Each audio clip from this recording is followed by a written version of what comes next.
strange in your neighborhood. Who you gonna call? Hello YouTube, and welcome to episode 2 of That Cuban Retro Guy. If you guys don't know me yet, I'm CubanLink71, aka That Cuban Retro Guy. Now, on my second episode, I'm starting to understand how YouTube video editing mixing works, but I have more to learn, so hopefully you'll like what you see. Now, on this episode, we'll be taking a look at one of my favorite franchises of all time, and that is the Ghostbusters. Three scientists that start a paranormal busting business in the middle of New York City. Peter Venkman, the lazy womanizer. Ray Stantz, the heart of the Ghostbusters. And Egon Spengler, Howard Ramis, God bless your soul, the brains of the group. Soon after, Winston Zeddemore is hired to help build the business as the muscle and being your typical black comic. Directed by Ira Reitman and scripted by Dan Aykroyd and Howard Ramis, they have mustered this culture that is heavily sustained and still growing.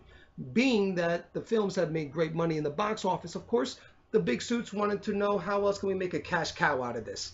How else? Make a video game out of it, why not?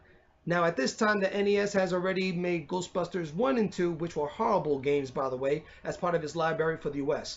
But the UK, however, has her own version which was far superior by gameplay, sound, music, and graphics that at that time, of course, was not seen that much for that title. Let's take a closer look at what I mean.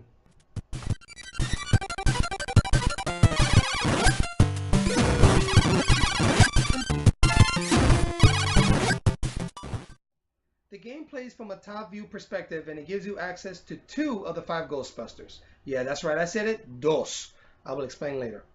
The tactic is simple. One Ghostbuster zaps a ghost and the other Ghostbuster traps them with their ghost trap.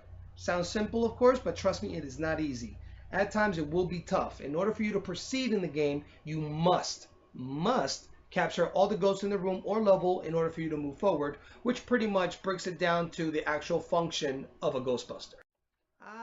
Back to what I was saying before. Here you not only have access to 4 Ghostbusters, but you are also treated to the 5th one being Lois Tully. At the time, it was actually pretty cool to play as the guy that wanted to play Super Mario Brothers in the film instead of trying to get down and dirty with the girl. The game stays faithful to the movie, taken through levels depicted from the film, from the courtroom to the museum, the subway, and much more. This is one of the few games where the programmers were actually paying attention to the film.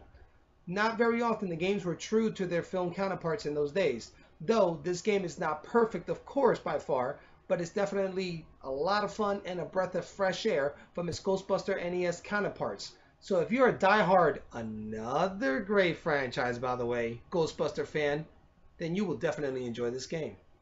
You can see I am a die-hard Ghostbusters fan. Always have and always will. But I do want to say thank you for you guys to watching my video. Please, if you like it, hit that like button, comment it, and please also hit that subscribe button. I promise you that more content will be coming soon, and thank you so much for being patient.